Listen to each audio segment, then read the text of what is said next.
Have you ever dreamed of a miracle?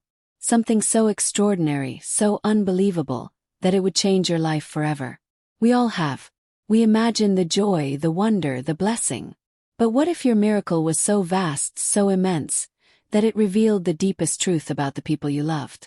What if your greatest blessing came wrapped in your deepest heartbreak? This is the story of a woman named Maya. A woman who loved, who dreamed, and who believed in promises. It's the story of a love that built her up, and a betrayal that threatened to shatter her completely. It's the story of a doctor's appointment that would shock the world, and of 17 heartbeats that would echo through one man's cowardice and one mother's incredible strength. This is a journey of finding out that the strongest love you'll ever know isn't always romantic. Sometimes, it's the love you find deep within yourself when you have no other choice. The air is warm and smells of baking dough, rich tomato sauce and fresh herbs. This is where our story begins. This is where Maya found her sanctuary. After her father passed away, life became about responsibility for Maya. She was the rock for her mother and her younger sisters. And this pizzeria where she worked as a chef was her stage. Her hands, dusted with flour, weren't just making food. They were crafting little pieces of joy. Her dream was simple, yet huge. To one day have a place of her own. A restaurant where she could welcome people, share her food, and build a life from her own 2 hands. And then there was Daniel. Daniel was a regular. He came in every Thursday, always sat at the same corner booth, and always ordered the same pizza. One evening, as Maya brought his order to the table, he didn't just say, "Thank you." He looked her in the eye, and with a sincerity that made her pause, he said, "I have to tell you, I come here every week just for your pizza. There's something special about it. You have a real gift." Maya, ever humble, just smiled. "Thank you. I'm glad you like it. Enjoy your meal." But that was just the start. He started to stay a little later, asking about her day. He complimented her not just on the food but on her. He told her she had the most kind and gentle eyes he'd ever seen. He introduced himself properly. "I'm Daniel," he said. "I'm an accountant. Numbers are my world, but they're not nearly as interesting as, well, you." Now, friends, you have to understand. For Maya, who had been carrying the weight of her family on her shoulders for so long, this attention was like a ray of sunshine. 'Twas new. 'Twas exciting. He was charming, he was attentive, and he seemed to truly see her. Their chats after her shift turned into walks in the park, which turned into cups of coffee at a little cafe down the street. Daniel confessed he'd had a crush on her for months. He admired her strength, her talent, her kindness. And Maya, well, she fell for him. How could she not? He made her feel seen. He made her feel cherished. Weeks turned into months, and Daniel did something that made Maya's heart soar. He got down on one knee and proposed. He painted a picture of their future together, a future of love, of partnership, of happiness. But Maya, practical and loving Maya, had to be honest. Her heart was full of love, but her mind was full of responsibility. She held his hands and looked into his eyes. "Daniel, I love you. More than anything. But I have to ask you something. My family, they rely on me. My salary pays our rent, puts food on our table. If we get married, will you let me keep working? Will you help me with them? I can't abandon them. This is my one condition. This is my heart." And Daniel, without a moment's hesitation, made a promise. A promise that would become the foundation of their marriage, and later, its greatest fracture. He looked at her with what she thought was love and said, "Maya, of course. I would never ask you to choose. I will help you. We will do this together. Don't you worry about a thing." She believed him. With her whole heart, she believed him. She saw a future where her dream of a family and her duty to her family could coexist, all supported by the love of this wonderful man. Their wedding day was beautiful. It was everything she had ever dreamed of. She looked at Daniel and saw her partner, her protector, her future. She was so ready to start their life together, to have children, to build a home filled with laughter and love. But sometimes, friends, the most beautiful beginnings have the darkest turns. Because after the wedding cake was eaten and the music faded, the real Daniel began to show himself. The man who had promised her the world started to build walls around hers. The man who said we started to only say, I. And Maya was about to learn that the biggest risk isn't always in the kitchen. Sometimes it's in trusting the wrong person with your heart. After the wedding, the glow began to fade, slowly like a dimmer switch being turned down. The charming, generous Daniel started to change. The man who promised to share the burden of Maya's family began to complain about every penny. He called her family a drain. He became controlling with money, questioning her every purchase, even for groceries.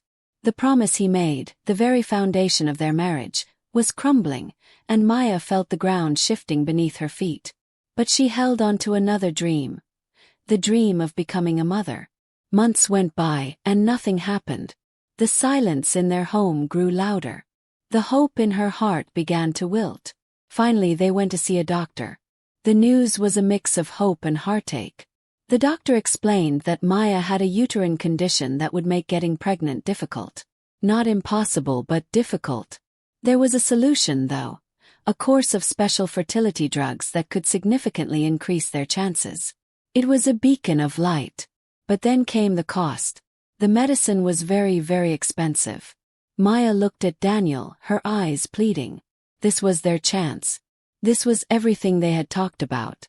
But the man who had promised to support her looked at the doctor, then at her, and his face hardened. No, he said flatly. Absolutely not. We don't have that kind of money to waste. Maya was stunned. Waste. Daniel, this is for our family. This is for our baby. It led to their first real explosive fight right there in the car. You changed, she cried, her voice breaking. You promised me you would help me, support me. Now you won't even give me this. His response was cold and final. I said no, Maya. That's the end of it. But Maya's desire for a child was stronger than Daniel's stinginess. She had a small nest egg, savings she'd scraped together from her tips and her old salary before they married. Money she'd been secretly setting aside for her dream restaurant. With a heavy heart, she used her dream money to buy the medicine. She bought the chance at a different dream. And then, it worked. The day she saw those 2 lines on the pregnancy test was the happiest day she'd had in months. She was overflowing with joy. She told Daniel, and for a beautiful, fleeting moment, the old Daniel reappeared. He smiled, he hugged her, he seemed genuinely excited. They were going to have a baby. They scheduled their first ultrasound, giddy with anticipation. They held hands in the waiting room, a temporary truce in their Cold War. They went into the dimly lit room, and the doctor squeezed the cold gel onto her belly. Then a silence. The doctor moved the wand, and his eyes went wide. He leaned closer to the screen. He was silent for a long, long time. Too long. Maya's heart started to pound. Was something wrong? Was the baby okay? Finally the doctor spoke. His voice a mixture of pure awe and utter disbelief. My goodness. I don't even know how to say this. What I am seeing. It's medically unprecedented. He turned the screen toward them. The grainy black and white image wasn't showing one tiny heartbeat flicker. It was crowded with them. Dozens of tiny blinking lights. Ma'am, he said, his voice trembling slightly. You're not just pregnant. You're pregnant with twins. Maya squeezed Daniel's hand, a tear of joy rolling down her cheek. Twins. A double blessing. But the doctor wasn't finished. He shook his head as if trying to clear it. No, wait. Sorry. Not twins. What I'm trying to say is, you are carrying 17 fetuses. 17 heartbeats. You are pregnant with 17 babies. Let that sink in. 17. The room spun. The air was sucked out of it. Maya felt a wave of emotion so powerful it was dizzying. Elation, terror, wonder, and a fear so deep it was primal. She looked at Daniel.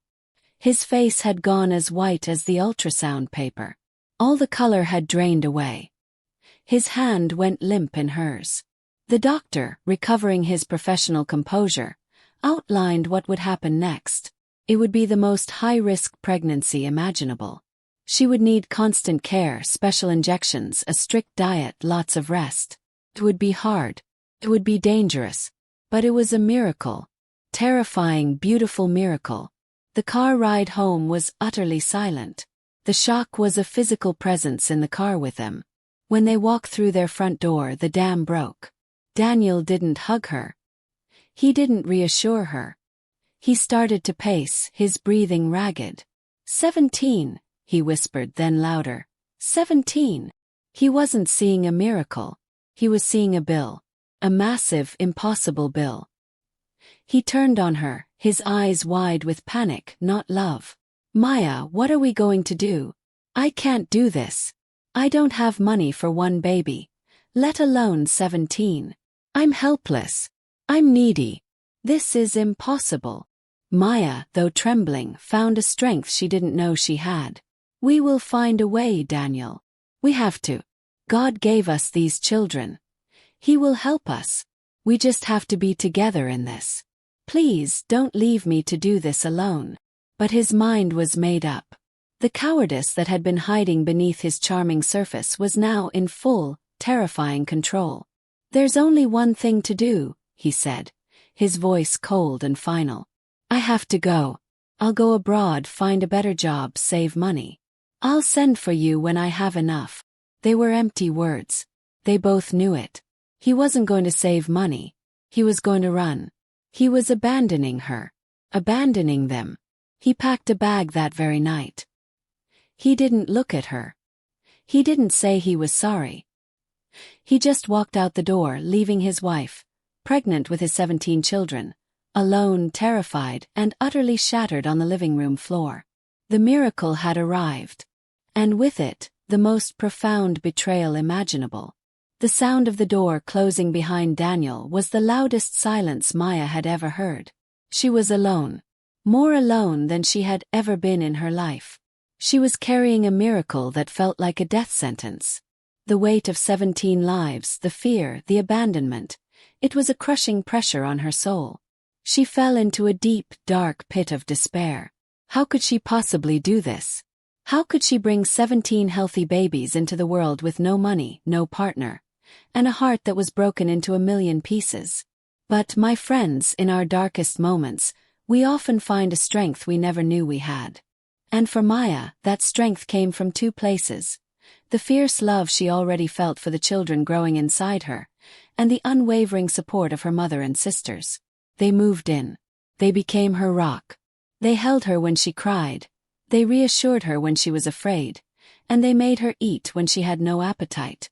They reminded her that she was not, and would never be, truly alone.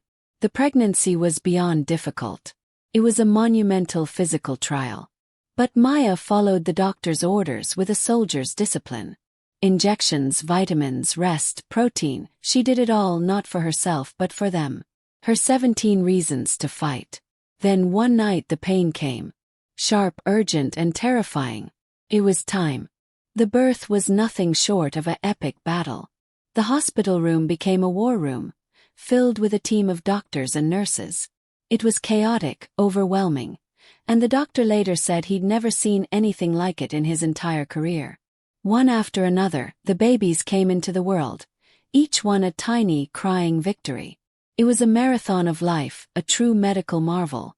When the last baby was born, the exhaustion in the room was palpable, but so was the awe.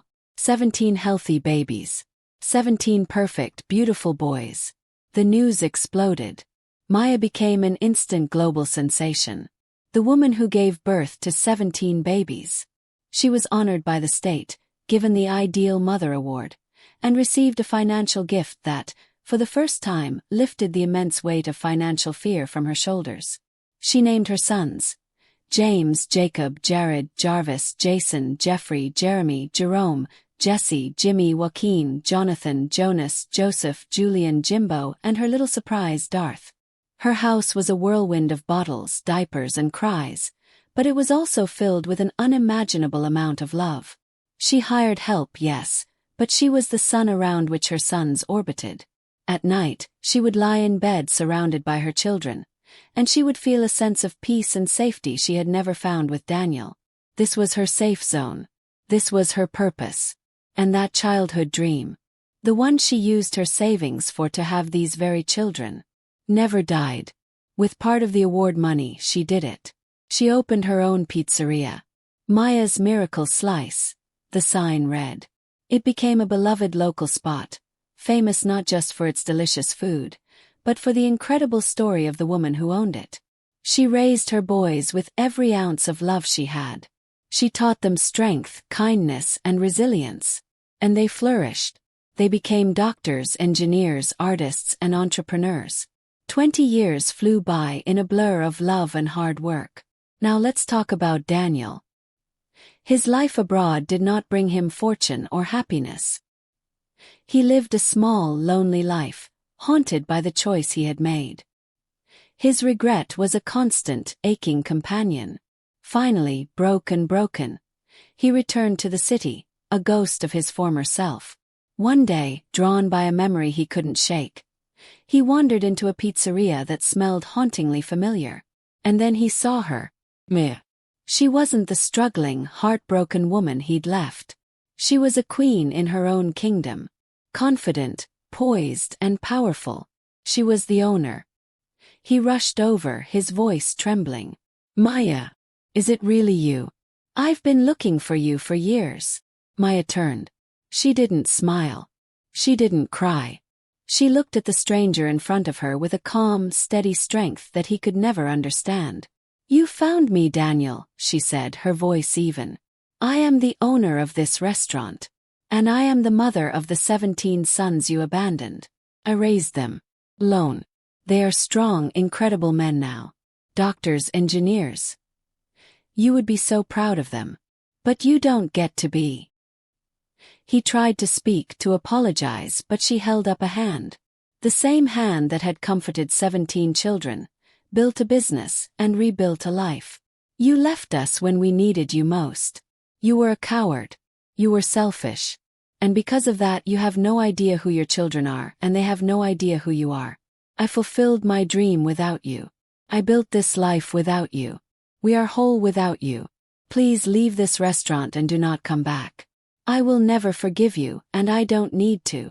Daniel stood there, in the middle of the bustling restaurant he had no right to be in, and felt the full, devastating weight of his mistake. He had traded a miracle for emptiness. He had lost a family of 18 for a life of 1.